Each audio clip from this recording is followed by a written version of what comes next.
തമിഴ്നാട് തേനി ജില്ലയിലെ ലോവർ ക്യാമ്പിൽ കാട്ടാനാക്രമണത്തിൽ സ്ത്രീ മരിച്ചു. കൂടല്ലൂർ സ്വദേശി പിച്ചയുടെ ഭാര്യ സരസ്വതിയാണ് മരിച്ചത്. രാഹുൽ വിജയൻ ഇടുക്കിയിൽ നിന്ന് ചേരുന്നു. രാഹുൽ, വിശദാംശങ്ങൾ.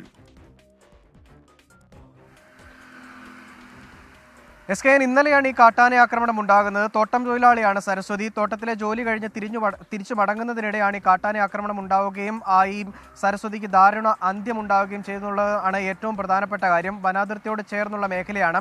വനത്തിൽ നിന്ന് എത്തിയ കാട്ടാനയാണ് ആക്രമിച്ചത് എന്നുള്ളതാണ് ഏറ്റവും പ്രധാനപ്പെട്ട കാര്യം. കാട്ടാന ആക്രമണം ഉണ്ടായ ഉടൻ തന്നെ ഈ സരസ്വതിയെ ഗൂഡല്ലൂരിലെ സർക്കാർ ആശുപത്രിയിലേക്ക് കൊണ്ടുപോവുകയും ചെയ്തു. പക്ഷേ ജീവൻ രക്ഷിക്കാനായില്ല. എന്തായാലും ഈ മരണവുമായി ബന്ധപ്പെട്ട് വലിയ പ്രതിഷേധം അവിടെ ഉണ്ടായില്ല എന്നുള്ളതൊരു പ്രധാനപ്പെട്ട കാര്യം കൂടിയാണ്. കാരണം വനമേഖലയോട് ചേർന്നുള്ള ഒരു പ്രദേശത്ത് നടന്ന കാട്ടാന ആക്രമണം ആയതുകൊണ്ട് വലിയ പ്രതിഷേധത്തിന് ഇടയാക്കിയില്ല. പക്ഷേ ഈ സരസ്വതിയുടെ കുടുംബത്തിന് നഷ്ടപരിഹാരം ഉൾപ്പെടെ നൽകുന്ന കാര്യത്തിൽ സർക്കാർ ഉടൻ തീരുമാനമെടുക്കുമെന്ന് കമ്പം MLA വ്യക്തമാക്കുകയും ചെയ്തിട്ടുണ്ട് എന്നുള്ളതാണ് ഏറ്റവും പ്രധാനപ്പെട്ട കാര്യം.